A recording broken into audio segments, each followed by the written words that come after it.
এমনকি আজকের দিন তো সেই দিন বাংলাদেশে যিনি এখন জীবিত থাকলে তার চাইতে বড় প্রসিদ্ধ এবং বেশি জনপ্রিয় কেউ হতেন না মুফাসসিরে কোরআন মাওলানা দেলোয়ার হোসেন সাঈদী রহমতুল্লাহ আলাইহি। এমনকি এখনকার জেনজি জেন আলফা বর্তমান জেনারেশন যারা আছে অনেকের জীবনের একটা স্বপ্ন ছিল যে একদিন তিনি বের হবেন, সরাসরি সামনাসামনি বসে আমরা তার আলোচনা শুনবো। নাহলে যেই যুগে এত ইউটিউব নাই, এত মিডিয়া নাই, কিছুই নাই, ওই যুগে পর্যন্ত যে জনপ্রিয় ছিলেন সে 80-র দশকে 90-এর দশকে, আর এখন তো এমনি মিডিয়ার যুগ। এখন তিনি থাকলে যে কোন পর্যায়ে পৌঁছতেন আমার মনে হয় শুধু বাংলাদেশ না, এই পুরো পৃথিবীর জন্য একটা ইতিহাস হয়ে থাকতেন। আল্লাহ এই পরিমাণ জনপ্রিয়তা তাকে দান করেছিলেন। কিন্তু আজকের দিনটা তো সেই দিন যেদিন আল্লাহর বান্দাকে, তাও দেখতে দেখতে 3 বছর হয়ে গিয়েছে, আল্লাহর বান্দাকে পৃথিবী থেকে নির্মমভাবে বিদায়ী করে দেওয়া হলো। আমরা ধারণা করি হয়তো তাকে হত্যাই করে ফেলা হয়েছিল, অন্যান্য আলামত থেকে এমনটাই মনে হয়। এমনকি জানাজাটা পর্যন্ত ঠিকভাবে আদায় করতে দিল না। অথচ ঢাকা শহরে যদি তার জানাজা হতো, আমি মনে করি বাংলাদেশের ইতিহাসে সবচাইতে বড় জানাজা হিসেবে আখ্যায়িত থাকবে। তো যাই হোক, দুনিয়াতে পান নাই, কিন্তু প্রতিদান যার কাছে পাওয়ার। নবীরাও দাওয়াত দিতে গেলে বলতেন ওমা আসআলুকুম আলাইহি মিন আজর, দাওয়াতের বিনিময়ে তোমাদের কাছে কোনো প্রতিদান চাই না। ইন আজরিয়া ইল্লা আলা রাব্বিল আলামিন, প্রতিদান তো রব্বুল আলামিনের কাছে। যারাই যুগে যুগে ইসলামের জন্য মেহনত করে, ইসলামী আন্দোলন করে, দুনিয়ায় চাওয়া পাওয়া রেখে কোনো লাভ হয় না। আল্লাহ যদি কাউকে দুনিয়ায় দিয়ে দেয় সেটা আলহামদুলিল্লাহ। যেমন আবু হুরায়রা রাদিয়াল্লাহু আনহু এক পর্যায়ে আফসোস করতেন, হায় রে আমি সে আবু হুরায়রা, একসময় ক্ষুধার জ্বালায় অজ্ঞান হয়ে রাস্তার পাশে পড়ে থাকতাম, লোকে দেখে ভাবতো মৃগী রোগী, এমনকি কেউ এসে চামড়ার জুতো ধরতো নাকে, মৃগী রোগী ভাবতো। অথচ আজকে আল্লাহ আমাকেও দুনিয়াতে এত সামর্থ্য দিয়েছেন। এক এলাকার গভর্নর ছিলেন, তিনি বলেন আমি নাক মুছে যেই রুমাল দিয়ে, সেটাও রেশমের তৈরি রুমাল। রেশমের কাপড় ব্যবহার করা জায়েজ নাই, কিন্তু রেশম দিয়ে কেউ যদি পাপোশ বানায়, রেশম দিয়ে কেউ যদি নাক মোছার রুমাল বানায়, এটা আবার নাজায়েজও নাই। তো তিনি বলেন রেশমের তৈরি রুমাল দিয়ে আমি নাক মুছছি। অথচ আমাদের ভাই মুসআব বিন উমাইর সহ কত সাহাবী এমন যারা দুনিয়াতে কিছু পায় নাই, সবই আল্লাহর কাছে বরাদ্দ রয়েছে। আফসোস করতেন, না জানি আমাদের এই দুনিয়ার প্রাপ্তি আখিরাতের প্রাপ্তি কমিয়ে দেয়, না জানি এর জন্য জান্নাতে আমাদের সওয়াব কমে যায়। এজন্য তারা গর্ব করতেন সেই সাহাবীদেরকে নিয়ে যারা দুনিয়া দেখে যেতে পারেন নাই, দুনিয়ার বিজয়, দুনিয়ার সফলতা এগুলো দেখে যেতে পারেন নাই। সম্পূর্ণ প্রতিদানই আল্লাহর কাছে রয়েছে। এজন্যই তো আমি বলি, সাহাবী সুমাইয়া রাদিয়াল্লাহু আনহা ইসলামের কোনো বিজয় দেখে যেতে পারেন নাই, না যুদ্ধের যুগ, না ইসলামী রাষ্ট্রের যুগ, না ইসলাম শক্তিশালী হওয়ার যুগ, তেমন কিছুই দেখে যেতে পারেন নাই। কিন্তু পরবর্তীতে যারা বিজয় দেখেছে, বিশেষ করে এই বর্তমান বিশ্বেও ধরেন যত মানুষ আছে, আপনি সবাইকে এক পাল্লায় রাখেন, আর সুমাইয়া রাদিয়াল্লাহু আনহার জাস্ট 1 ফোঁটা রক্তকে আরেক পাল্লায় রাখেন। এবার আপনি আপনার বিবেককে জিজ্ঞেস করেন, এই 200 কোটি মুসলমানের পাল্লা ভারী হবে নাকি এক মাজলুম সাহাবী সুমাইয়া রাদিয়াল্লাহু আনহার পাল্লা ভারী হবে? কারণ পুরো প্রতিদানই বরাদ্দ রয়েছে আল্লাহর কাছে। অথচ এমন সময় তিনি শহীদ হয়েছেন যখন 5 ওয়াক্ত নামাজও ফরজ হয় নাই, রমজানের রোজাও ফরজ হয় নাই, হজও ফরজ হয় নাই, জাকাতও ফরজ হয় নাই, পর্দার বিধানও চূড়ান্ত হয় নাই, মদও নিষিদ্ধ হয় নাই। মানে ইসলামের বিধিবিধান বলতে যা চিনি আমরা অধিকাংশই আসে নাই, এমন টাইমেই তিনি চলে গিয়েছেন। তাতে কি এমন এক মর্যাদায় উপনীত হয়েছেন যেটা আমরা সারা জীবনে ইবাদত করে করে কাটিয়ে দিলেও তার পায়ের ধুলার সমান হতে পারবো না। আল্লাহ তাআলা জান্নাতুল ফিরদাউসে তার মাকামকে আরো বুলন্দ করুন। তো এজন্য আল্লাহ রসুল সাল্লাল্লাহু আলাইহি ওয়াসাল্লামকে নিয়ে আলোচনা করতে গেলেও সবসময় এটা মাথার ভেতরে রাখবেন যে যতটুকু শুদ্ধভাবে আমরা জানি জাস্ট সেটাই বলবো। নিজেদের থেকে বানিয়ে বানিয়ে, নবী প্রেমের নাম দিয়েও নিজেদের থেকে বানিয়ে বানিয়ে কখনো আল্লাহ রসুলের শানে বলবো না। এ কারণে যেই সমস্ত পীররা আর যেই সমস্ত বক্তারা নবীর শানে বানিয়ে বানিয়ে কথা বলে, জাল হাদিস প্রচার করে, নিয়ত ভালো হোক, এমনকি তাদের বয়ানে 1000 মানুষ হেদায়েত পাক, তবুও তাদের নিজেদের জন্য জাহান্নাম অপেক্ষা করছে। সহিহ বুখারীতে আল্লাহ রাসূলের হাদিস আছে, ইন্নাল্লাহা লা ইউআইয়িদু হাযা দ্বীনা বির-রাজুলিল ফাজির, নিশ্চয়ই আল্লাহ কখনো পাপিষ্ঠ লোকের দ্বারা দিনকে শক্তিশালী করেন। নিশ্চয়ই আল্লাহ কখনো পাপিষ্ঠ লোকের দ্বারা দিনকে শক্তিশালী করেন। যেমন আমরা এই মসজিদে যত হাজার মুসল্লি আছি, আমরা সবাই মিলে ইসলামের যতটুকু খেদমত করেছি, আমাকে বলেন এক অমুসলিম নেতা খাজা আবু তালেব ইসলামের জন্য তার খেদমত কম না এর চাইতে 1000 গুণ বেশি? নিজে জান্নাতি হতে পারে নাই, জাহান্নামী, কিন্তু নিজে জাহান্নামী হয়েও ইসলামের জন্য তার অবদান, তার ত্যাগ, তার খেদমত, তার কোরবানি আমাদের চাইতে কম না, বরং অনেক বেশি। তো কখনো এমন হয় জাহান্নামী লোক দিয়েও আল্লাহ জান্নাতি কাজ করায় নাই, তার দ্বীনের খেদমত করায় নাই। এজন্য মাথার মধ্যে রাখবেন, আর একজনটা নামাজি বানানোর নিয়তে নিজেরা জাহান্নামী বানাতে যায়েন না, বরঞ্চ আগে নিজেকে হেফাজত করেন। কু আনফুসাকুম ওয়া আহলিকুম নারা, আগে নিজেকে বাঁচাও আগুন থেকে, এরপর ফ্যামিলি এবং অন্যদেরকেও বাঁচাও আগুন থেকে। আল্লাহ আমাদের সবাইকে সেই তৌফিক দান করুন। আল্লাহ রাসূল সাল্লাল্লাহু আলাইহি ওয়াসাল্লামকে নিয়ে যারা আলোচনা করেছে, সব সাহাবীদের কমন একটা শব্দ হলো যে আমরা তার পূর্বে এবং তার সুন্দর কাউকে দেখি নাই। তার মানে আল্লাহ রসুলকে নিয়ে যে বর্ণনাগুলো তারা দিয়েছেন, এটা হলো তাদের যুগের মানুষদের উপযোগী করে জাস্ট নিজেদের ভাষায় ব্যক্ত করেছেন। না হলে বাস্তবতা এটাই, সব কিছু ভাষায় প্রকাশ করা যায় না। যেমন জান্নাতের ব্যাপারে নবীজি বলেছেন, এমনকি এটা হাদিসে কুদসি, মানে শব্দ নবীর কিন্তু কথাটা আল্লাহ। ওয়ালা খাতারা আলা কালবি বাশার, জান্নাতের কল্পনা কোনো মানুষের অন্তরে আসা সম্ভবই না। তার মানে আমরা যা কিছু কল্পনা করি আর যাই হোক, সেটা জান্নাত না। জান্নাতের প্রাসাদ শুনলে আপনি যা কল্পনা করেন, এটা আমেরিকার বাড়ি হতে পারে, সুইজারল্যান্ডের বাড়ি হতে পারে, পশ্চিমা বিশ্বের বাড়ি হতে পারে, কিন্তু নিশ্চিত থাকেন আর যাই হোক জান্নাত না। হুর শুনলে অনেকের কল্পনায় অনেক কিছু আসে, বিশেষ করে ইয়াং ছেলেপেলেদের। অনেকে হুরের আলোচনাও খুব গর্বের সাথে মনোযোগের সাথে শোনে, অন্য টাইমে ঘুমালেও হুরের আলোচনার সময় ঘুমায় না, মাশাআল্লাহ। কিন্তু হুরের বয়ান শুনলে আপনার কল্পনায় যা আসে আর যাই হোক, আপনি নিশ্চিত থাকেন এটা দুনিয়ার কোনো নারী হতে পারে। আপনি যাদেরকে দেখেছেন এদের মধ্যেই মনে করেন সবচেয়ে সুন্দরী কাউকে আরেকটু মেকআপ টেকআপ করে আপনি মাথার মধ্যে কল্পনা করলেন, কিন্তু বিশ্বাস করেন জান্নাতি হুর কল্পনা করা কোনো দিন কোনো মানুষের পক্ষে সম্ভবই না। না হলে আমাকে বলেন এটা কিভাবে কল্পনা করবেন? এমন একজন সুন্দরী নারী 70 পল্লা কাপড় অতিক্রম করে, যার চামড়া অতিক্রম করে, রক্ত অতিক্রম করে, গোশত অতিক্রম করে, হাড্ডি অতিক্রম করে, হাড্ডির ভেতরে শ্বাস আর মগজও দেখা যাবে। এটা হলো তার সৌন্দর্যের একটা বিবরণ, যেটা আমরা জেনেছি। তাহলে এইটা কিভাবে কল্পনা করবেন আমারে বলেন? যারা অনেক বিজ্ঞান নিয়ে পড়াশোনা করেছেন আপনারাই আমার একটু বোঝায় দেন, আমি বুঝি না যেটা কিভাবে কল্পনা করবেন। এমনকি দুনিয়াতে যদি এমন কাউকে দেখেন, ধরেন এখন তো বাংলাদেশে কারেন্ট থাকে না বললেই চলে, কিসের লোডশেডিং ফোডশেডিং, পুরো ব্ল্যাক আউট বলা যায়, বিশেষ করে গ্রামাঞ্চলে।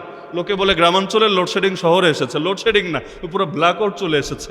তো এখন রাত 3টার সময় খুব গরম লাগছে, যদিও যারা ক্ষমতাসীন দল করে এদের আবার গরম টরম লাগে না, এটা একটা সুবিধা আছে মাশাআল্লাহ। ওনাদের কারেন্ট থাকলেও চলে, না থাকলেও চলে, ওনারা চাইলেও প্রতিবাদ করতে পারে না, সব কিছু সবর করা লাগে, না হলে লোকে কি বলবে।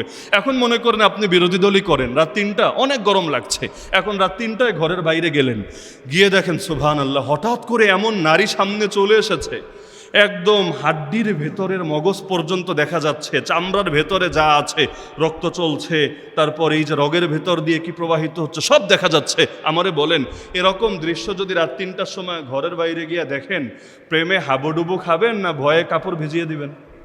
এটাই তো স্বাভাবিক। একদম পুরো ভোগ করে দৌড় শুরু করবেন পেছনের দিকে, হায় আল্লাহ আমি কি দেখলাম, এটা তো মনে হয় কোনো পেতনি অথবা কোনো ভূত। এখন আমাকে বলেন যে দুনিয়াতে যেই জিনিস দেখলে লোকে ভয় পায়, জান্নাতের সেটা সৌন্দর্য হিসেবে তুলে ধরা হয়েছে, তো জান্নাত কল্পনা করবেন কিভাবে?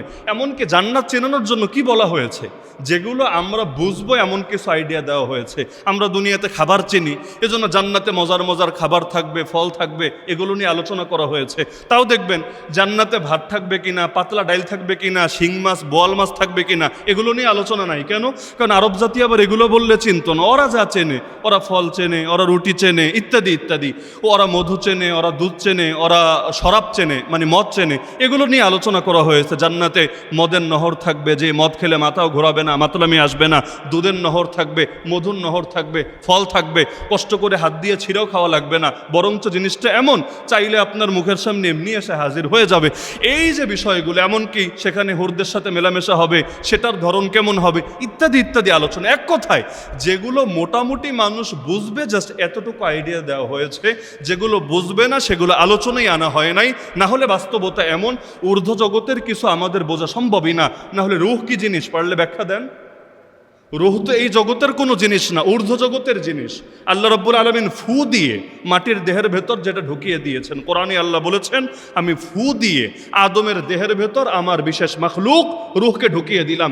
এই রূহটা কি জিনিস? বিজ্ঞান তো অনেক এগিয়েছে মাশাআল্লাহ, এত উন্নতির যুগে আমাকে স্পষ্টভাবে ব্যাখ্যা দেন না রূহ কি জিনিস। যে ব্যাখ্যাই দিবেন দেখবেন এর উপর আবার 10টা প্রশ্ন দাঁড়িয়ে যায়। এমনকি তাকদির কি, তাকদির নিয়ে দেখবেন একটা পর্যায়ে গিয়ে মেনে নিতে হয়, থাক এটা বেশি বোঝা আমাদের সাধ্যের কথা না। ওয়াল কাদরি খাইরিহি ওয়া শাররিহি মিনাল্লাহি তাআলা, এদ্দুর মেনে নিলাম যে তাকদীরের ভালো আর মন্দ সব আল্লাহর পক্ষ থেকে নির্ধারিত। দেখবেন তাকদীর নিয়ে বেশি ভাবতে গেলে মাথায় কোনো কুল কিনারা পাওয়া যায় না। এজন্য আলী রাদিয়াল্লাহু আনহু বলেছিলেন, তাকদীর হলো এমন এক সমুদ্র যেটার কোনো শেষ নাই, তুমি এটাতে ডুব দিতে যেও না। এটা এমন এক অন্ধকার পথ যেই পথে তুমি কখনোই গন্তব্য পৌঁছতে পারবা না। সুতরাং এই অন্ধকার পথে তুমি বেশি চলতে যেও না, বরং কিছু জিনিস অস্পষ্টভাবেই মেনে নাও, এটার নামই ঈমান। তা আল্লাহ রসুলের সৌন্দর্যও ছিল এমন, আল্লাহু আকবার, এগুলো বর্ণনা করাই সম্ভব না। এজন্য সব সাহাবী আলোচনাই আনেন নাই, কিছু কিছু সাহাবী বেশি করে আলোচনা করেছেন। যারা করেছেন কমন একটা বাক্য হলো, কান রাসূলুল্লাহ সাল্লাল্লাহু আলাইহি ওয়াসাল্লাম আহসানান নাসি ওয়াজহান ওয়া আহসানাহুম খুলুকান লাইসা বিত-তাওয়িলি যাহিব ওয়ালা বিল-কাসীর। আল্লাহ রাসূল সাল্লাল্লাহু আলাইহি ওয়াসাল্লাম ছিলেন সব মানুষের মধ্যে সবচেয়ে সুন্দর চেহারার অধিকারী। সাহাবীরা সত্য বলতেন না মিথ্যা বলতেন? এমনকি আল্লাহর রসুল যদি কখনো শোনেন যে তারা তার নামে মিথ্যা বলছে, তিনি মেনে নিতেন না প্রতিবাদ করতেন? তো কমন বাক্য যে আল্লাহর রসুল ছিলেন সবচাইতে সুন্দর মানুষ এবং সবচাইতে সুন্দর চরিত্রের অধিকারী। মানে আমাদের তো অনেকের একটা হয় আর একটা হয় না। নবীজির জাহেরও সুন্দর সবচাইতে, নবীজির বাতেনও সুন্দর সবচাইতে। এবং বুখারী মুসলিমের হাদিস, এটা সাহাবী বারা বিন আযিব রাদিয়াল্লাহু আনহু থেকে এসেছে। তিনি বলেন, লাইসা বিত-তাওয়িলি যাহিব ওয়ালা বিল-কাসীর। নবীজি মাত্রাতিরিক্ত লম্বা ছিলেন না, কারণ খুব বেশি লম্বা হলে কিন্তু ভালো দেখা যায় না। আবার অনেক সময় মানুষ ভাঁজ হয়ে যায়, খুব বেশি লম্বাটা সুন্দর না। আবার আল্লাহ রসুল খাটোও ছিলেন না, বামনও ছিলেন না, বরং তিনি ছিলেন দুটোর মাঝামাঝি। অন্য হাদিসে আসবে ইনশাআল্লাহ, মধ্যম সাইজের চাইতেও কিছুটা উপরে।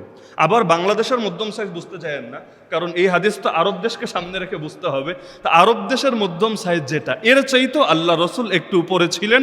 তার মানে মোটামুটি বাংলাদেশে যাদেরকে আপনারা লম্বা হিসেবে চেনেন, মোটামুটি ধরতে পারেন ওই সাইজ। কারণ আরব দেশের সাইজ আর বাংলাদেশের সাইজ তো এক না, আবার বাংলাদেশের সাইজ চীন জাপানের সাইজ তো এক না। দেশভেদে সাইজের মধ্যে অনেক কিছুর মধ্যে তারতম্য থাকে। তা আল্লাহ রসুল সাল্লাল্লাহু আলাইহি ওয়াসাল্লাম মাত্রাতিরিক্ত লম্বাও ছিলেন না, কারণ এটাও সুন্দর না, আবার খাটোও ছিলেন না, এটাও সুন্দর না। তিনি ছিলেন দুটোর মাঝামাঝি। এমনকি সহিহ মুসলিমে হাদিস আছে, জাবির বিন সামুরা রাদিয়াল্লাহু আনহু উদাহরণ দিতে গিয়ে বলেন, বাল মিসলা শামসি ওয়াল কামার, নবীজি ছিলেন চাঁদ এবং সূর্যের মতো। ওয়াকানা মুস্তাদিরান, এবং তিনি ছিলেন গোলাকৃতির, মানে চাঁদ সূর্য যেরকম গোলাকৃতির, আল্লাহ রসুল ছিলেন গোলাকৃতির এবং তিনি ছিলেন চাঁদ আর সূর্যের মতো। এখন বলবেন, সূর্য তো দেখতে একরকম হলুদ হলুদ, চাঁদ তো দেখতে আর এক রকম। মূল বিষয় হলো, আমি আগেই বলেছি যে মানুষ যেভাবে সহজে বুঝবে, ওই যুগের লোক যেভাবে সৌন্দর্য প্রকাশ করত, তারা এই রকম কিছু শব্দই চয়ন করেছেন। না হলে আমি আগেই স্বীকার করেছি, নবীজি সাল্লাল্লাহু আলাইহি ওয়াসাল্লামের সৌন্দর্য প্রকাশ করার মতো কোনো শব্দ, কোনো বাক্য, কোনো ভাষাগত যোগ্যতা আমাদের নাই, এবং তার প্রকৃত সৌন্দর্য আসলে তুলে ধরা এটা আমাদের পক্ষে কখনোই সম্ভব না। এমনকি অন্য হাদিসের মধ্যে আছে, এক নারী সাহাবী যার নাম রুবাইয়া বিনতে মুআওয়িজ রাদিয়াল্লাহু আনহা, তিনি বলেন, লাউ রাআইতাহু কুলতা আশ-শামসু তালিআহ, তুমি যদি নবীকে দেখতা বলতে বাধ্য হতা যেন আকাশে সূর্য উঠেছে। মানে চেহারাটাই এমন, সামনে আসলে মনে হয় ওই আকাশে সূর্য উঠলে যেমন দুনিয়ার সব অন্ধকার দূর হয়ে যায়, একইভাবে মুহাম্মদুর রাসূলুল্লাহ সাল্লাল্লাহু আলাইহি ওয়াসাল্লামের চেহারাটাই ছিল এমন, দেখলে মনে হতো যে যেন সূর্য উদিত হয়েছে। এমনকি সাহাবী আবু হুরায়রা রাদিয়াল্লাহু আনহু, যিনি সবচাইতে বেশি হাদিস বর্ণনা করেছেন নবীর থেকে, তিনি বলেন, এই হাদিসটাও বুখারীতে আছে, কানা রাসূলুল্লাহ সাল্লাল্লাহু আলাইহি ওয়াসাল্লাম দখমাল কাদামাইন হাসানাল ওয়াজহ লাম আরা বাদাহু মিথলাহু। আল্লাহ রাসূল সাল্লাল্লাহু আলাইহি ওয়াসাল্লামের পাগুলো ছিল মাংসল, মানে শুকনা পা না, পায়ে পর্যাপ্ত গোশত ছিল এবং তার চেহারা সবচাইতে সুন্দর ছিল। আমি আর কাউকে এরকম তারপরে দেখতে পাই নাই। এমনকি অন্য এক সাহাবী, তিনি বলেন, আল্লাহ রসুলকে আমি দেখেছি তার আগেও এবং তার পরেও আমি এরকম সুন্দর কাউকে দেখতে পাই নাই। এমনকি আব্দুল্লাহ বিন ওমর রাদিয়াল্লাহু আনহু, অর্থাৎ বিখ্যাত সাহাবী ওমরের পুত্র, তিনি বলেন, মা রাআইতু আশজা ওয়ালা আজওয়াদা ওয়ালা আদওয়া মিন রাসূলিল্লাহি সাল্লাল্লাহু আলাইহি ওয়াসাল্লাম। তিন ক্ষেত্রে আমি নবীর চাইতে অগ্রসর কাউকে দেখি নাই। এক নম্বর হলো নবীর চাইতে বেশি সাহসী, আল্লাহর নবীর চাইতে বেশি সাহসী কাউকে দেখি নাই। আল্লাহ নবীর চাইতে বেশি দানশীল, নবীর চাইতে বড়লোক হয়তো ছিল, টাকাওয়ালা হয়তো ছিল, কিন্তু আল্লাহ নবীর চাইতে বেশি দানশীল কাউকে দেখি নাই। এবং আল্লাহ নবীর চাইতে বেশি সুন্দর উজ্জ্বল আমি কাউকে দেখি নাই। এমনকি আল্লাহ রসুল সাল্লাল্লাহু আলাইহি ওয়াসাল্লামের সৌন্দর্য বলতে গিয়ে তার চাচা, যিনি নিজে কালেমা পড়েন নাই, কিন্তু সে আবু তালেব একটা কবিতা বলেছিলেন। আবু তালেবের সুন্দর সুন্দর কিছু কবিতা পাওয়া যায়। সেই কবিতার মধ্যে তিনি বলেন, ওয়া আবয়াদা ইউস্তাসকাল গামামু বিওয়াজহিহি সিমালুল ইয়াতামা ইসমাতুন লিল আরামিলি। আরে আমার ভাতিজা মুহাম্মদ এমনই শুভ্রোজ্জ্বল, মানে এমনই সাদা এবং উজ্জ্বল, যার চেহারার উসিলায় বা যার রূপের উসিলায় মানুষ মেঘের কাছে বৃষ্টি প্রার্থনা করে। মানে রূপটাই এমন, মানুষ মেঘের কাছে বৃষ্টি প্রার্থনা করে। এখন বলবেন চেহারা দিয়ে আবার কেমনে বৃষ্টি প্রার্থনা করে? কবিতার ভাষাটা একটু ভিন্ন হয়, কবিতার ভাষা ভিন্ন হয়, আর মুশরিকদের কালচারটাও ভিন্ন হয়। এগুলো আবার নিজের আমলের মধ্যে আনতে যায় না, যে হ্যাঁ আল্লাহ আমাদেরকে এটার উসিলা ওটা দেন, ওটার উসিলা এটা দেন, এভাবে দোয়া করাই মনে হয় সুন্নত না। বরঞ্চ এখানে জাস্ট বোঝানো হচ্ছে, তার সৌন্দর্যটা বোঝানোর জন্য, যে আমার নবী এত সুন্দর ছিলেন যে আকাশ থেকে যদি অনেকদিন বৃষ্টি না হয়, আরবে এমনিও বৃষ্টি কম হয়, তার চেহারার উসিলা দিয়ে যেন বৃষ্টি কামনা করা হয়। এবং তিনি ছিলেন থিমালুল ইয়াতামা ইসমাতুন লিল আরামিলি, এতিমদের আশ্রয়স্থল এবং বিধবাদের রক্ষক। যারা নবী প্রেমিক আছেন, কয়জন এই দুইটা গুণ অর্জন করতে পেরেছেন? নিজের বিবেককে জিজ্ঞেস করেন। এতিমদের আশ্রয়স্থল মানে বুঝেন, এতিমরা যার কাছে এসে আশ্রয় পায়, সাহায্য পায়। আল্লাহ রসুল বলেন, আনা ওয়া কাফিলুল ইয়াতীমি ফিল জান্নাতি কাহাতাইন, দুটো আঙ্গুল দেখিয়ে বলেন, আমি এবং ইয়েতিমের দায়িত্ব গ্রহণকারী ব্যক্তি জান্নাতে থাকবো ঠিক এরকম। এরকম থাকার মানে কি? এই দুই আঙ্গুলের মধ্যে দূরত্ব কয় মাইল হবে? এই দুই আঙ্গুলের মধ্যে দূরত্ব কয় মাইল হবে? এ দুটোর মধ্যে দূরত্ব যেমন কম, তার মধ্যে আর আমার মধ্যেও দূরত্ব হবে এমন কম। দ্বিতীয় ব্যাখ্যা, এ দুটো আঙ্গুলের মধ্যে আমাদের মাঝখানের আঙ্গুলটা একটু উপরে থাকে, আর এর আগের যে আঙ্গুলটা এটা একটু তুলনামূলক নিচে থাকে। তা আল্লাহ রসুলের সমান জান্নাত তো আর কেউ পাবে না, এটা কল্পনাও করা যায় না। কিন্তু নবীজি বোঝাচ্ছেন যে আমার শান আর তার শান জান্নাতে কাছাকাছিই থাকবে। এতিমদের খেদমতের বরকতে আল্লাহ রাব্বুল আলামিন তাকে এই পর্যায়ে উপনীত করবে। এজন্য আমার নবীও তো এতিম নবী ছিলেন। আলাম ইয়াজিদকা ইয়াতীমান ফাআওয়া, তিনি কি তোমাকে এতিম অবস্থায় পান নাই, এরপর তোমার আশ্রয়ের ব্যবস্থা করেন নাই? এজন্যই আল্লাহ আবার একই সূরায় বলছেন, ফাআম্মাল ইয়াতীমা ফালা তাকহার, যেহেতু নিজেও এতিম ছিলা, আল্লাহ গাইবে মদদে আশ্রয় দিয়েছেন, সুতরাং খবরদার এতিমের উপর চড়াও হবা না, এতিমের সঙ্গে খারাপ ব্যবহার করবা না, এতিমকে তাড়িয়ে দিবা না। এই যে শিক্ষাটা আল্লাহ রসুলকে দিলেন। সুতরাং নবী প্রেমিক হতে চাইলে এতিম প্রেমিক হতে হবে, মাথায় রাখেন। নবী প্রেমিক হতে চাইলে এতিম প্রেমিক হতে হবে। শুধু তাই না, বিধবাদের রক্ষক। আমাদের দেশে তো বিধবাদের আরও খারাপ চোখে দেখা হয়, বিধবাদেরও খারাপ চোখে দেখা হয়। সেদিন এক চ্যানেলের মধ্যে এক দর্শক ফোন করলো, সে প্রশ্ন করলো যে হুজুর, কারো যদি স্বামী মারা যায়, আমি নিজেও বিধবা, এটা কি আমার কোনো দোষ বা এটা কি আমার কোনো কলঙ্ক? সমাজে তো আমি মুখ দেখাতে পারছি না, আমাকে বিভিন্নভাবে আমার আড়ালে কটূক্তি করা হয়, ও আর স্বামীরে খেয়ে ফেলেছে, ও এই রকম সেই রকম। ওই হিন্দুয়ানি কিছু কালচার মুসলমানদের মধ্যেও ঢুকেছে। বিশেষ করে অল্প বয়সে যদি স্বামী মারা যায়, অনেক সময় নারীদেরকে সমাজে অচ্যুত বা এক ধরনের কলঙ্কযুক্ত হিসেবে উপস্থাপন করা হয়। অথচ মৃত্যু কার হাতে? মৃত্যু কার হাতে? আল্লাহ যদি কপালে মরণ লিখে না রাখে, আত্মহত্যা করতে চাইলেও লোকে মরতে পারে না। কত মানুষ এমন বিষ খাওয়াও মরে না, কত মানুষ এমন ফাঁসিতে ঝুলেও মরে না। লাস্টে গিয়ে বিষের দোষ দেয়, আরে ভেজাল সব জায়গায় দিলি বাট বিষের মধ্যেও ভেজাল দিতে হলো, খায় আমি মরলাম না। আসলে মূল বিষয়, তোর কপালে এখন মরণ লেখা নাই। আল্লাহ যখন লিখে রেখেছে মরণ তখনই হবে, মরণ আগায়ও না, মরণ পিছায়ও না। তো সুতরাং আল্লাহ রসুল সাল্লাল্লাহু আলাইহি ওয়াসাল্লাম তিনি ছিলেন এতিমদের আশ্রয়স্থল, বিধবাদের রক্ষক। এটা মুসলমানের সাক্ষ্য না। খাজা আবু তালেব তার মুসলমান না, অমুসলিম, কিন্তু তিনি পর্যন্ত সাক্ষ্য দিচ্ছেন আল্লাহ রসুলের এটা গুণ ছিল। এমনকি সাহাবী আলী রাদিয়াল্লাহু আনহু, শেরে খোদা আলী ইবনে আবি তালেব রাদিয়াল্লাহু আনহু বলেন, কানা নবী সাল্লাল্লাহু আলাইহি ওয়াসাল্লাম লাইসা বিযাহিবি তুলান ওয়া ফাওকা আর-রাবআ ইযা জাআ মা'আল কওমি গামারাহুম। আল্লাহ নবী সাল্লাল্লাহু আলাইহি ওয়াসাল্লাম তিনি লম্বার বিবেচনায় সবচাইতে লম্বা ছিলেন না। সবচাইতে লম্বা হওয়া গর্বের কথা না, এবং তিনি খাটোও ছিলেন না, বরং তিনি ছিলেন মাঝারি চাইতে একটু উঁচু। ফাওকার রাবা, মাঝারি সাইজ, মধ্যম আকৃতির চাইতে একটু উঁচু। কিন্তু মুআজিজাটা কোথায় জানেন? ইযা জাআ মা'আল কওমি গামারাহুম, তিনি যখন মানুষের মাঝে হাঁটতেন, তাদের সঙ্গে চলতেন, সবাইকে ছাড়িয়ে তিনি স্পষ্টভাবে ভেসে উঠতেন, মানে সবার উপরে তার চেহারাটা দেখা যেত। তিনি যদি সবচাইতে লম্বা হতেন, মনে করেন সবচাইতে লম্বা মুসল্লিরে যদি সামনের কাতারে দাঁড় করায় দেই, একদম পেছনে সে উজুখানার সামনে যে আছেন, সেও কিন্তু যখন আমরা দাঁড়াবো দেখা যাবে চেহারা না দেখলেও পেছন থেকে মাথা দেখতে পাচ্ছেন, টুপি দেখতে পাচ্ছেন। কেন? কারণ সে লম্বা, সবার মাথার উপর তার মাথা দেখা যাবে, স্বাভাবিক, মোটে অস্বাভাবিক ব্যাপার না। কিন্তু আল্লাহর রসুল সবার চাইতে লম্বা ছিলেন না। আলী রাদিয়াল্লাহু আনহু আগেই বলে দিচ্ছেন, সবার চাইতে তিনি লম্বা ছিলেন না। কিন্তু এরপরও আল্লাহ রসুল যখন সবার মধ্যে হাঁটতেন, তার মাথাটাই সবার উপরে দেখা যেত, তিনি উজ্জ্বলভাবে ভেসে থাকতেন। এটাই আমার নবীর সার্বক্ষণিক মুআজিজা। মানে দুই একবার এমন হয়েছে, অথবা জীবনে মাঝে মাঝে কারো কাছে এমন মনে হয়েছে, এরকম না, সার্বক্ষণিক মুআজিজা যেটা সকলেই স্বীকার করেছে। আবিয়াদু দখমুল হামা, আল্লাহ রাসূল সাল্লাল্লাহু আলাইহি ওয়াসাল্লাম ছিলেন শুভ্রোজ্জ্বল। হ্যাঁ, শুভ্রোজ্জ্বল মানে আবার এটা ভাববেন না ওই ইউরোপিয়ানদের মতো, ইউরোপিয়ানদের মতো না। এই জন্য আমি আগেই বলেছি, যখন এই শব্দগুলো বলা হয় আরব দেশকে সামনে রাখবেন, আরব কালচারকে সামনে রাখবেন, হাদিসগুলো বলতে সহজ হবে। আমরা যদি বলি সাদা চামড়া, আমাদের কল্পনায় আরব দেশের মানুষ আসে না, আমাদের কল্পনায় আসবে ইউরোপিয়ানরা, এটাই স্বাভাবিক। আল্লাহ রসুলকে ইউরোপিয়ানদের মতো ভাববেন না, ইউরোপিয়ানদের মতো তিনি ছিলেন না। ওইটা অনেক সময় মনে হয় সাদা, কিন্তু আসলে সৌন্দর্য ভিন্ন জিনিস আর সাদা হওয়া ভিন্ন জিনিস। কিছু সাদা এমন আছে দেখলে বান্দরের মতো লাগে, আল্লাহ মাফ করুক, আল্লাহর সৃষ্টি সবই সুন্দর, মানে এটা জাস্ট বোঝার স্বার্থে বলছি যে কিছু সাদা এমন আছে যে সাদা হলেই সুন্দর হবে, বিষয়টা এরকম না।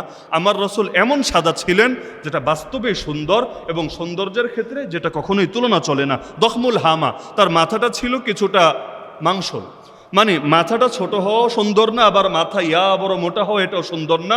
মাথা স্বাভাবিক যেভাবে হলে মানানসই হয়, আল্লাহ রাসূল সাল্লাল্লাহু আলাইহি ওয়াসাল্লামের মাথাটা এরকম মানানসই মাংসল ছিল।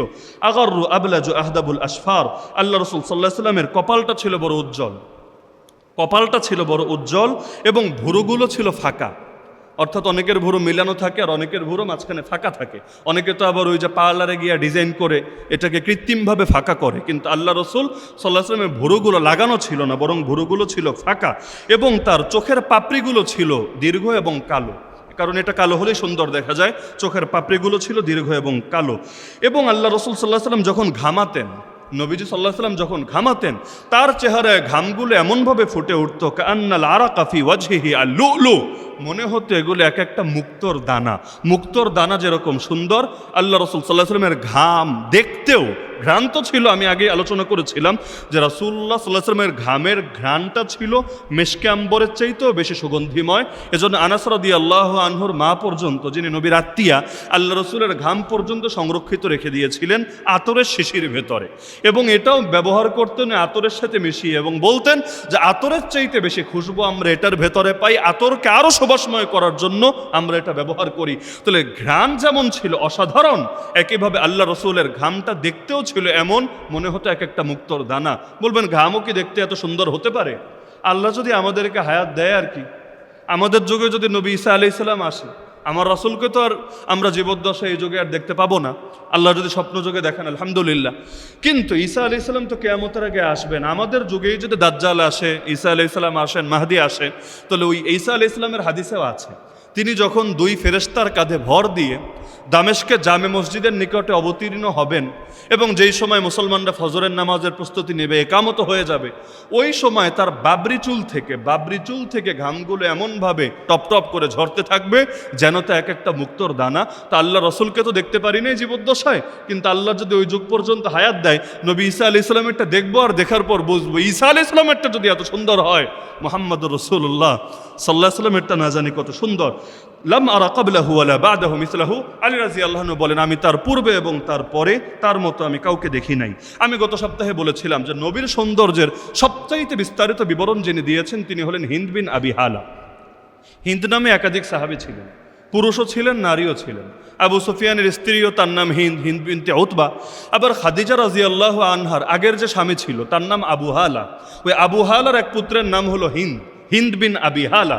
তো আল্লাহ রসুল সাল্লাল্লাহু আলাইহি ওয়াসাল্লামের সবচাইতে বিস্তারিত বর্ণনা দিয়েছেন হিন্দ বিন আবি হালা, কারণ সবাই সব কিছু পারে না। যেমন আমাকে যদি বলেন যে বর্তমান যুগের অথবা মারা গিয়েছেন এমন কারো চেহারার সৌন্দর্য বা দৈহিক সৌন্দর্যের বিবরণ দেন, আমি বেশি পারবো না। কিন্তু যারা কবি, অনেক শব্দ জানে, শব্দের ভাণ্ডারে শেষ নাই, এদেরকে বর্ণনা দিতে বলেন, দেখবেন এমন এমন শব্দ বলছে এটা আসলে আমাদের বোঝাই সম্ভব হচ্ছে না। ওই অভিধান ঘেটে ঘেটে শব্দের অর্থ বের করতে হচ্ছে।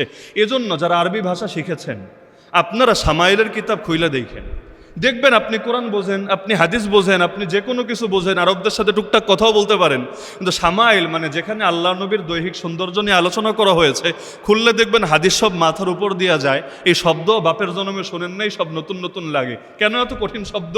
কারণ চেহারার বর্ণনা দেওয়া এটা যেন তেন ব্যাপার না, এটা আসলে বিশাল যোগ্যতার ব্যাপার। তো হিন্দ বিন আবি হালা তিনি ছিলেন অসফ, খুব ভালো গুণ বর্ণনা দিতে পারতেন। তা হাসান রাদিয়াল্লাহু আনহু, আল্লাহ রসুলের ওফাতের সময় তিনি তো বাচ্চা, নাবালেগ বাচ্চা, তো তিনি গিয়ে ধরলেন এই হিন্দ বিন আবি হালাকে, কারণ তিনি তো তার আত্মীয়ই। কিভাবে আত্মীয়? কারণ ওই যে বললাম খাদিজা রাদিয়াল্লাহু আনহার পুত্রই তো হিন্দ বিন আবি হালা, আগের ঘরের পুত্র। তাকে গিয়ে ধরলেন যে আপনি আমাকে আল্লাহ রসুল সাল্লাল্লাহু আলাইহি ওয়াসাল্লামের সৌন্দর্যের বিবরণ দেন। তো তিনি লম্বা করে সৌন্দর্যের বিবরণ দিলেন, এবং এটাই এখনো পর্যন্ত সবচাইতে বেশি ইন ডিটেইল আমরা আল্লাহ রসুলের বিবরণটা জানতে পারি। এটা বলে আমরা আজকের আলোচনা শেষ করব ইনশাআল্লাহ। তিনি প্রথমেই বললেন কান রাসূলুল্লাহ, শব্দগুলো মাথায় রাখেন মোহাব্বতের খাতিরে। স্বপ্নেও যদি আল্লাহ দেখার তৌফিক দেন, বাকিটা মিলিয়ে নিন ইনশাআল্লাহ। কারণ ইতিহাসে যারাই নবীকে স্বপ্ন দেখেছে আর এই হাদিস সম্পর্কে জেনেছে, সবাই স্বীকার করেছে হ্যাঁ এই হাদিসে যেমন আছে আল্লাহ নবীকে আমরা এমনই দেখেছি আলহামদুলিল্লাহ। তো হিন্দ বিন আবি হালা বলেন কান রাসূলুল্লাহ সাল্লাল্লাহু আলাইহি ওয়াসাল্লাম ফাখমান মুফাখামা, আল্লাহ রসুল সাল্লাল্লাহু আলাইহি ওয়াসাল্লাম সত্তাগতভাবেও মহৎ ছিলেন, মানুষের দৃষ্টিতেও বিশেষ মর্যাদাবান হিসেবেই বিবেচিত হতেন। মানে শুধু নিজেই উত্তম তা না, নিজেও উত্তম ছিলেন তার চারিত্রিক বিবেচনায়, আর মানুষের নজরেও তিনি সর্বোত্তম বিবেচিত হতেন। ইয়াতালাউ ওয়াজহুহু তালালু আল কামারি লাইলাতাল বাদর, পূর্ণিমার রাতে আকাশের চাঁদ যেমন জলজল করে জ্বলে, আল্লাহ রসুল সাল্লাল্লাহু আলাইহি ওয়াসাল্লামের চেহারাটাও এমন জলজল করে জ্বলতো। মানে তুলনা দিচ্ছে শুধু চাঁদের সাথে না, পূর্ণিমার রাতের সেই ভরাট চাঁদের সাথে আল্লাহ রসুলের তুলনা দেওয়া হচ্ছে। আতওয়ালু মিনাল মারবু ওয়া আকসারু মিনাল মুশাজ্জাব, আল্লাহ রসুল সাল্লাল্লাহু আলাইহি ওয়াসাল্লাম তিনি মধ্যমাকৃতির চেয়ে কিছুটা দীর্ঘাকৃতির ছিলেন, আর বেশি লম্বা লোকের চাইতে, দীর্ঘকায় লোকের চাইতে তিনি কিছুটা কম লম্বা ছিলেন। এবং আজিমুল হামা রাজিলুশ শার, আল্লাহ রসুল সাল্লাল্লাহু আলাইহি ওয়াসাল্লামের মাথা মানানসই বড় ছিল, মানে অনেক বড় না, মানানসই বড় ছিল, এবং তার চুল ঈষৎ কোকড়ানো ছিল। মানে খুব বেশি কোকড়ানো না, যেমন আফ্রিকার অনেকের থাকে, নাইজেরিয়ানদের থাকে, এরকম না, আবার একদম পুরা স্বাভাবিক সোজা এরকমও না, হালকা কোকড়ানো, ঈষৎ কোকড়ানো ছিল। ইনিন ফারাকাত আকিকাতুহু ফাররাকাহা ওয়া ইল্লা ফালা, স্বাভাবিকভাবে চুলে যদি সিথি প্রকাশ পেত, ছোট চুলে সিথি আসে না বাবরি চুলে সিথি আসে? আমি গত সপ্তাহে আলোচনা করেছিলাম যে চুলের ক্ষেত্রে সুন্নত কোনটা, টাক্কু করা নাকি বাবরি রাখা না মাঝামাঝি রাখা, গত সপ্তাহে আমরা বিস্তারিত আলোচনা করেছি। তা আল্লাহ রসুলের যেহেতু অধিকাংশ সময় বাবরি ছিল, সিথি তিনি কষ্ট করে বানাতেন না, ওই আছড়ে আছড়ে যেভাবে লোকে বানায়, স্বাভাবিকভাবে যদি সিথি প্রকাশ পেত সিথি রেখে দিতেন, আর যদি সিথি স্বাভাবিকভাবে প্রকাশ না পেত ওই কষ্টমষ্ট করে তিনি সিথি রাখতেন না। ইউজাউযু শারুহু শাহমাতা উযুনাইহি ইযা হুয়া আফরা, আল্লাহ রসুল সাল্লাল্লাহু আলাইহি ওয়াসাল্লাম যখন অফরা রাখতেন, বাবরি নবীর বাবরি তিন রকম ছিল, ওই বিস্তারিত আলোচনায় যাব না। কখনো ছিল আফরা, কখনো লিম্মা, কখনো জুম্মা, তিনটা শব্দ, আফরা লিম্মা জুম্মা। সহজ বাংলায় বললে কখনো হতো কানের লতি পর্যন্ত, কখনো হতো কাঁধ পর্যন্ত, কাঁধ, আর কখনো কানের লতি আর কাঁধের মাঝামাঝি, এই দুইটার মাঝামাঝি হতো। আর দুই একবার এমন হয়েছে কাঁধ অতিক্রম করেছে, কিন্তু স্বাভাবিক ছিল অফরা লিম্মা জুম্মা, এই তিনটার মধ্যে থাকতো।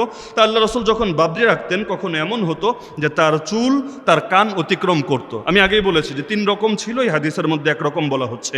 আজহারুল লাউন, আল্লাহ রসুলের রংটা ছিল উজ্জ্বল। ওয়াসিউল জাবিন, তার কপালটা ছিল প্রশস্ত, উজ্জ্বলও ছিল প্রশস্তও ছিল, ছোট কপাল না, কারণ চুল যদি অনেকের বেশি থাকে কপাল ঢেকে যায়, এটা দেখতে খুব সুন্দর লাগে না, কপালটা প্রশস্ত ছিল। আজাজ্জুল হাওয়াজিব সাওয়াবিক ফি গায়রি কারন বাইনাহুমা ইরকুন ইয়াদুররুহুল গাদাব, আল্লাহ রাসূল সাল্লাল্লাহু আলাইহি ওয়াসাল্লামের ভ্রুগুলো চিকন ছিল, বক্র ছিল, চিকন ছিল, ধনুক যেরকম চিকন থাকে এটা চিকন ছিল, তবে ঘন ছিল, একদিকে ঘন চিকন আর এটার মাঝে ফাঁকা ছিল, অর্থাৎ দুটো একসঙ্গে লাগানো ছিল না। আর এ দুটোর মাঝে, দুই ভুরুর মাঝে একটা রগ ছিল। যখন নবীজি রাগান্বিত হতেন, আল্লাহ রাসূল সাল্লাল্লাহু আলাইহি ওয়াসাল্লাম তো অনেক সময় এত রাগ করতেন, মনে হতো চেহারা এমন লাল হয়েছে যেন বেদানার দানাগুলো, অর্থাৎ ডালিমের দানাগুলো নিংড়ে তার চেহারায় ঢেলে দেওয়া হয়েছে, এতটা আল্লাহ রাসূল সাল্লাল্লাহু আলাইহি ওয়াসাল্লাম কখনো রাগান্বিত হতেন। তো রাগের সময় সেই মাঝখানের রগটা ফুলে যেত, সেটা ঈষৎ স্ফীত হতো। এই দুই ভুরুর মাঝখানে আল্লাহ রাসূল সাল্লাল্লাহু আলাইহি ওয়াসাল্লামের যে রগটা ছিল। আকনাল আইরনাইন, আল্লাহ রাসূল সাল্লাল্লাহু আলাইহি ওয়াসাল্লামের নাকটা একটু উঁচু ছিল, কারণ বোচা নাক তো দেখতে অত ভালো লাগবে না, নাক যদি চাপানো থাকে, তো নাকটা উঁচু ছিল। লাহু নূরুন ইয়ালু ইয়াহসাবুহু মান লাম ইয়াতাআম্মালহু আশাম, এখানে আরেকটা মুআজিজা ছিল। ওই যে উচ্চতায় একটা মুআজিজা বললাম যে নবী সবচাইতে লম্বা ছিলেন না, তো সবার মধ্যে হাঁটলে কার মাথাটা দেখা যেত? আল্লাহ রসুলেরটাই দেখা যেত, এবং তিনি সুব্রজ্জ্বলভাবে সামনে ভেসে উঠতেন। একইভাবে তার নাকে সার্বক্ষণিক একটা মুআজিজা ছিল, তার নাকটা স্বাভাবিক উঁচুই ছিল, কিন্তু অল টাইম তার নাকের উপর এক ধরনের নূর চমকাতো। সুবহানাল্লাহ বলবেন না? আল্লাহ রাসূল সাল্লাল্লাহু আলাইহি ওয়াসাল্লামের নাক মুবারকে অল টাইম সর্বদা এক ধরনের নূর চমকাতো। কেউ যদি আগ থেকে না চিনতো, হঠাৎ ধরেন এসে নবীকে দেখছে, তাহলে হঠাৎ দূর থেকে দেখলে ইয়াহসাবুহু মান লাম ইয়াতাআম্মালহু আসাম, তিনি শব্দ বলছেন, গভীরভাবে না তাকালে বা ভালো করে খেয়াল না করলে সে ভেবে বসতো মনে হয় নাকটা একটু লম্বা, নাকটা মনে হয় একটু বেশি লম্বা। কিন্তু যখন কাছ থেকে গিয়ে দেখতো তখন বলতো সুবহানাল্লাহ, নাক বেশি লম্বা না, নাক তো একদম পারফেক্ট সাইজেই আছে, কিন্তু উপরে এক ধরনের নূর বিশেষভাবে চমকাচ্ছে, আর সেই নূরের দেদীপ্যমান আলোর কারণে হঠাৎ করে ভালো করে খেয়াল না করলে এটাকে তুলনামূলক লম্বা মনে হচ্ছে। কাসুল লিহিয়া সাহলুল খাদ্দাইন দলিউল ফাম মুফলাজুল আসনান। আল্লাহ রাসূল সাল্লাল্লাহু আলাইহি ওয়াসাল্লামের দাড়ি ছিল ঘন ভরপুর। অনেকের দাড়ি পাতলা থাকে, কিন্তু অনেকের দাড়ি ঘন থাকে। আল্লাহ রাসূল সাল্লাল্লাহু আলাইহি ওয়াসাল্লামের দাড়িটা ঘন ছিল, ভরপুর ছিল। তার গাল দুটো স্বল্প মাংসল ছিল, মসৃণ ছিল, এবং আল্লাহ রাসূল সাল্লাল্লাহু আলাইহি ওয়াসাল্লামের মুখ বিদর পরিমিত প্রশস্ত ছিল, আর তার দাঁতগুলো চিকন ছিল, উজ্জ্বল ছিল। সামনের দুটো দাঁতের মাঝে হালকা ফাঁক ছিল, খুব বেশি না, খুব বেশি ফাঁক হলে দেখতে ভালো লাগবে না। সামনের দুটো দাঁতের মধ্যে হালকা ফাঁক ছিল। দাকিকুল মাসরুবা কাআন্না উনুকাহু জিদু দুমিয়া ফি সাফাইল ফিদ্দা মুতাদিলুল খালক বাদিনুন মুতামাসিক। আল্লাহ রাসূল সাল্লাল্লাহু আলাইহি ওয়াসাল্লামের বুক থেকে নিয়ে এই যে পেট পর্যন্ত, নাভি পর্যন্ত, এখানে একটা সরু রেখা বের হয়েছিল পশমের, মানে অনেকের একদম বুক ভরা পেট ভরা পশম থাকে, আল্লাহ রাসূল সাল্লাল্লাহু আলাইহি ওয়াসাল্লাম এরকম ছিল না, কিন্তু চিকন একটা পশমের সরু রেখা, এটা বুক থেকে নামতে নামতে আল্লাহ রাসূল সাল্লাল্লাহু আলাইহি ওয়াসাল্লামের পেট পর্যন্ত নামতো। কাআন্না উনুকাহু জিদু দুমিয়া ফি সাফাইল ফিদ্দা। আল্লাহ রাসূলের গর্দান মোবারক, তার ঘাড় এতটা সুন্দর ছিল, উদাহরণ দিতে গিয়ে তিনি এমন একটা উদাহরণ দিয়েছেন, আগেই বলেছি ওই যুগের লোক যেভাবে বুঝবে তিনি সেভাবে উপস্থাপন করেছেন। তিনি একসঙ্গে এটাকে দুইটা জিনিসের সঙ্গে তুলনা দিয়েছেন। তিনি বলেন আল্লাহ রাসূলের গর্দান এতটাই সুন্দর ছিল যেন এটা মূর্তির গর্দান। বলবেন মূর্তির গর্দান মানে কি? ওই যুগে যখন মূর্তি বানাতো এর গর্দানটা একদম এমন নির্মল, স্বচ্ছ, পরিচ্ছন্ন করে রাখতো, যেটা ওই যুগে মানুষ স্পেশাল করে দেখতো এবং সৌন্দর্য বোঝানোর জন্য এর সঙ্গে তুলনা দিত। এজন্য তুলনা দিচ্ছে যে আল্লাহ রাসূলের গর্দানটা ছিল এমন একদম নির্মল, একদম স্বচ্ছ, মানে অনেক পশম টশম থাকবে বা একটু অনেকের কালো হয়ে যায়, মানে বাকি শরীর যেমনই থাক ঘাটটা কালো দেখা যায়, আল্লাহ রাসূলের এমন ছিল না, নির্মল ছিল, স্বচ্ছ ছিল, এমনকি এটা রূপার মতো ছিল, রূপার মতো ছিল। তিনি তুলনা দিচ্ছেন মুতাদিলুল খালক। আল্লাহ রাসূলের প্রত্যেকটা অঙ্গই সুষম সুগঠিত ছিল। অনেকের এমন হয় সব ঠিক আছে, হাতটা একটু লম্বা, বা সব ঠিক আছে পাটারে একটু বেসাইজ লাগে, না, তার প্রত্যেকটা অঙ্গ প্রত্যঙ্গ যেমন দরকার এমনই ছিল, এবং তার দেহটা মাংসল ছিল, সুদৃঢ় ছিল। সাওয়াউল বাতনি ওয়াস সদর, এখানে আমরা সবাই ধরা, অল্প কিছু বাদে। আল্লাহ রাসূলের পেট এবং বুক সমান ছিল। আমাদের তো মাশাআল্লাহ পেট মোবারকটা একটু উঁচাই থাকে বুকের চাইতে। আল্লাহ রাসূল সাল্লাল্লাহু আলাইহি ওয়াসাল্লামের বুক এবং পেট এটা সমান ছিল, দুটো সমান ছিল। তার মানে কি ভুঁড়ি ছিল? ভুঁড়ি ছিল। আরে মাসের পর মাস কখনো পানি খেয়ে খেজুর খেয়ে কাটাতে হয়েছে, ভুঁড়ি আসবে কোত্থেকে? জীবন পার করে দিয়েছেন, কখনো আমরা যেভাবে ওই গলা পর্যন্ত ভরে খাই, পেট পূর্তি করে খাই, আল্লাহ রাসূল কখনো এভাবে খান নাই। এমনকি একদিন যদি কিছু খাবার পেয়েছেন আরেকদিন থেকে ক্ষুধার যন্ত্রণায় কষ্ট করতে হয়েছে, ভুঁড়ি আসবে কোত্থেকে? আমরা না সুখে থাকতে থাকতে আর বসে বসে কাজ করতে করতে আমাদের এগুলো হচ্ছে। এমনকি আগের যুগে কয়জনের ভুঁড়ি ছিল? এখনও গ্রামাঞ্চলে, ওই ময়মনসিংহ বিভাগে আপনি পুরো সফর করেন না, গ্রামাঞ্চলগুলোতে যান, কয়জনের ভুঁড়ি দেখবেন? উত্তরবঙ্গে যান, কয়জনের ভুঁড়ি দেখবেন? পাহাড়ে যান, কয়জনের ভুঁড়ি দেখবেন? কিন্তু আমরা যারা আইলসা দৈহিক পরিশ্রম করি না, হ্যাঁ এখন পরিশ্রম করার জন্য কাম তো নাই, এজন্য জিমে গিয়া কাম করা লাগে, এজন্য আলাদা কইরা কৃত্রিম করে পরিশ্রম করা লাগে, কারণ এমনি কাজ তো নাই, আর তাদেরকে তো থাকতেই হতো যুদ্ধের ময়দানে, তো ভুঁড়ি আসবে কোত্থেকে? তা আল্লাহ রাসূল সাল্লাল্লাহু আলাইহি ওয়াসাল্লামের বুক এবং তার পেট সমান ছিল। আরিদু সদর, তার বুকটা প্রশস্ত ছিল, চওড়া বুক ছিল, কারণ এটাই গর্বের প্রতীক, এটাই হলো সাহসী মানুষের পরিচয়। বুআইদামা বাইনাল মানকিবাইন, দুই বাহুর মধ্যে দূরত্ব কিছুটা বেশি ছিল। দখমুল কারাদিস আনওয়ারুল মুজাররাদ, আল্লাহ রাসূল সাল্লাল্লাহু আলাইহি ওয়াসাল্লামের অঙ্গ প্রত্যঙ্গের যে হাড্ডিগুলো ছিল, হাড্ডিগুলো স্থূল ছিল, দৃঢ় ছিল, কারণ হাড্ডি একটু মোটা হওয়া এটা কিন্তু শক্তির আলামত। হাড্ডি মোটা হলে আলাদা শক্তি পাওয়া যায়, যখন তরবারি চালাবে, যখন যুদ্ধ করবে। আল্লাহ রাসূলের যে অস্থি ছিল, হাড্ডি ছিল, এই অস্থিগুলো ছিল সুদৃঢ় এবং এটা ছিল কিছুটা স্থূল। আনওয়ারুল মুতাজাররাদ, এর দুইটা অর্থ হয়। এক হলো আল্লাহ রাসূল যখন খালিগা হতেন, স্বাভাবিকভাবে কখনো তো হতেন না, দু একবার বিশেষ প্রয়োজনে হয়েছেন, তো অনাবৃত হলে তার দেহটা উজ্জ্বল আর চমৎকার দেখা যেত। আর দ্বিতীয় অনুবাদ হলো শরীরের যে অঙ্গগুলো বাইরে থাকে, অর্থাৎ আমরা কাপড় পরলেও ধরেন হাত বাইরে আছে, পা বাইরে আছে, যে অঙ্গগুলো বাইরে আছে এগুলো একদম আনওয়ার, মানে হলো বেশি নূর, নূর না বেশি নূর সম্পন্ন, এগুলো নূরের মতো করে চমকাতো। আজকাল আবার অনেক বিতর্ক সমাজে চলে, নবীরে নূর নবী বলা যাবে কি না, একদম বাংলাদেশে মারপিট চলার মতো চলে, অথচ বাস্তবতা এটাই, আমার নবী তো নূরই ছিলেন। হ্যাঁ, ইখতিলাফ এটা নিয়ে আপনি করতে পারেন যে তিনি কিসের তৈরি, সেটা ভিন্ন আলোচনা। কিসের তৈরি হওয়া ভিন্ন জিনিস, আর তিনি নূর হওয়া ভিন্ন জিনিস। নূর মানে আলো। আমার নবী নূর ছিলেন না, তাহলে ওসমান জুন্নুরাইন হলেন কিভাবে? কথা বুঝতে পারছেন? আমার নবী নূর ছিলেন না, তো ওসমান জুন্নুরাইন হলেন কিভাবে? জুন্নুরাইন মানে দুই নূরের অধিকারী। দুই নূর মানে কি? আল্লাহ রসুলের দুই কন্যাকে বিয়ে করেছেন। তা নবীর দুই কন্যারে বিয়ে করলে সে যদি দুই নূরের অধিকারী হয়, তাহলে ওই কন্যাটা যার, তিনি কি ছিলেন? অবশ্যই নূর ছিলেন। কাদ জাআকুম মিনাল্লাহি নূরুন ওয়া কিতাবুম মুবিন, এই আয়াতের একটা তাফসীর তো এটাই।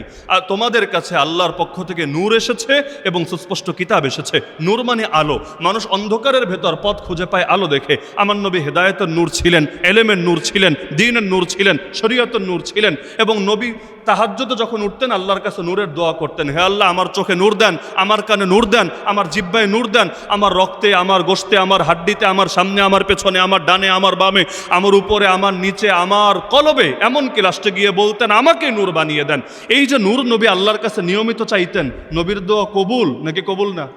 তো নবী তো আল্লাহর কাছে নূরের দোয়া করতেন, তাহলে নবী নূর হবেন না কেন? নিঃসন্দেহে আমার নবী হেদায়েতের নূর ছিলেন, কোনো সন্দেহ নাই।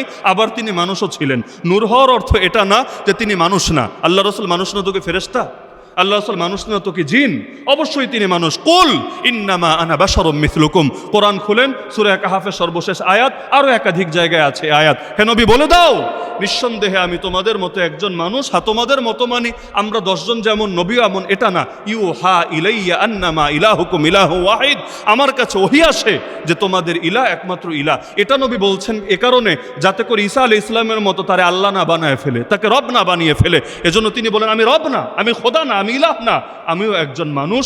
আমার রসুল মানুষও, আমার রসুল হেদায়েতের নূরও। এই হিন্দ বিন আবি হালার পুরো হাদিসটা বলতে পারলাম না আজকে, আলোচনার সময়ও শেষ হয়ে গিয়েছে। আমার অনুরোধ থাকবে আপনারা ওই শামায়েলে তিরমিজি থেকে অথবা যে কোনো সোর্সে ওই বাসায় গিয়ে সার্চ করলে গুগলে পাবেন হিন্দ বিন আবি হালার হাদিস আল্লাহ রসুলের সৌন্দর্য সম্পর্কে।